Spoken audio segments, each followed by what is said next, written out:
So let's go through the list of pandemic shortages here, shall we? We had toilet paper, cereal, wood, bikes, chips.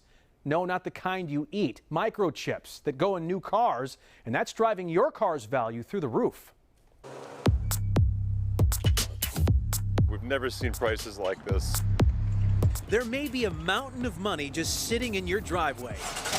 Wow, that's a big number. The used car market is driving higher and higher, and your old wheels may be worth a lot more than they were just months ago. In prices has gone up between $4,000 and $5,000 from normal times per car.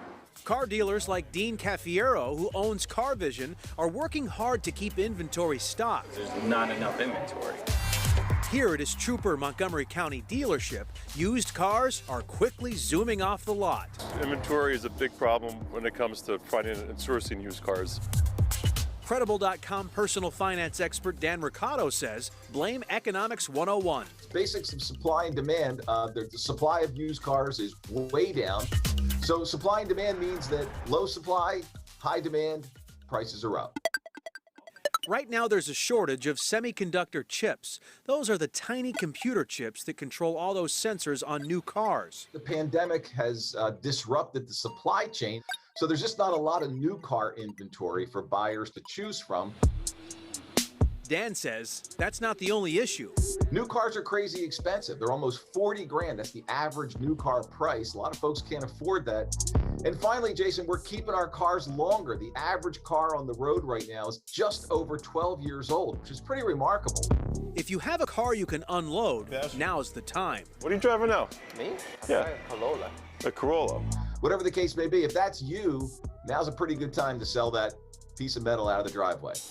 We have a trade-in that your car is also worth a lot more than it would be in ordinary times. If you can't afford the price or the wait for a new car and are having trouble finding a used car, you have options. The next thing you might want to consider is if you have a lease car, buy out the lease.